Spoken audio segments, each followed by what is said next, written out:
तो चलिए अब डायरेक्ट क्वेश्चन पर आते हैं। जैसा कि हमारा क्वेश्चन है बक्सर का युद्ध। ठीक है, बक्सर युद्ध कब हुआ, किसके बीच हुआ है, क्या कारण था, क्या परिणाम निकला, सारा चीज़ हम बताएंगे वीडियो को। बस वीडियो को अंत तक देखना, ठीक है। तो चलिए हम वीडियो को और बढ़ते हैं।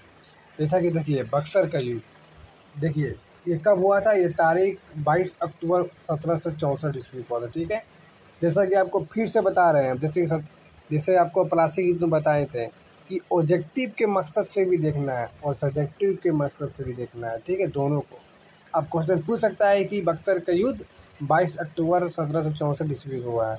आप क्वेश्चन ऐसे भी घुरा कर पूछ सकता है कि 22 अक्टूबर 1764 ईस्वी को कौन सा युद्ध हुआ था। ठीक है, या तो इधर से या तो उधर से। ठीक है, समझ रहे हैं ना मेरी बात को, बस समझना है। देखिए किन के बीच हुआ था वो समझ लीजिए। एक तो पहले अंग्रेजों के सेना था, एक तरफ तो नवाब जितने भी थे, बंगाल के नवाब। अब बंगाल के नवाब में 3-4 वो थे जो कि गठबंधन था। अब बता रहे हैं आपको, ठीक है। जैसे कि अंग्रेजों के सेना का जो मुख्य जो नेतृत्व कर रहा था वो हेक्टर मुनरो था। कौन था? Hector Munro. और मीर कासिम की सेना में कौन था वो समझ लीजिए। अंग्रेजों के सेना में था कौन? Hector Munro. और मीर कासिम की सेना में कौन था? इसमें देख 3 जन था।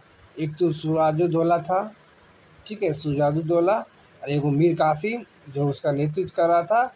और तीसरा शाह आलमगीर थे। ठीक है, ये 3 जन था इसमें। ठीक है, देख लीजिए, ये एक जन और ये एक जन, ठीक है, ये तीनों मिलकर इसको हरा नहीं सका। अब सोच लीजिए कितना पावर है अंग्रेजों का सेना था।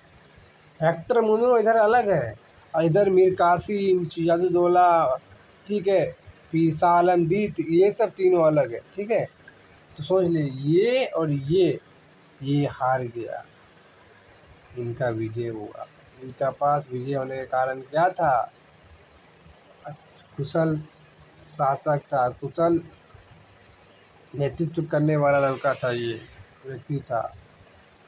तो मिसाइल सब था इस पर, इसका पास तो होगा ही। ठीक है, तो आगे चलिए बढ़ते हैं। अब क्या हुआ? अब तो ये मीर कासिम हार गया, शाह आलमगीर हार गया, सिराजुद्दौला हार गया, ये सब तो हार गया। अब हार गया तो उसके बाद देखिए क्या किया।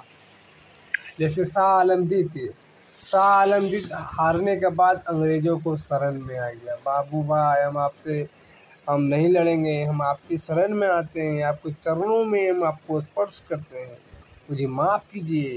माफ़ कर दिया गया शाह आलमगीर को। दूसरा सुजाउद्दौला, ये कुछ देर तक तो मतलब कि समर्पण नहीं किया, लेकिन जब नहीं सका तो भैया अंग्रेज़ों माफ़ कीजिएगा हमें, हम भी नहीं सकेंगे आपसे, ये भी कहीं न कहीं आत्मसमर्पण कर दिया। क्या ही बोले इस सबको। बचा मीर कासिम, बेचारा अकेले क्या करेगा। मीर कासिम इधर उधर भागते रहा, आखिरकार दिल्ली भागा तो वहाँ कुछ साल बाद वहाँ उसका मृत्यु हो गया। 1777 ईस्वी में उसका द एंड हो गया। ये तो बेटा देखिए, शाह आलमगीर तो समर्पण कर दिया गया, ठीक है, ये तो ख़त्म। सिराजुद्दौला तो ये भी समर्पण कर दिया, ये भी ख़त्म। तीनों का द एंड हो गया। अब द एंड हो गया तो पूरा बक्सर युद्ध का एंड हो गया।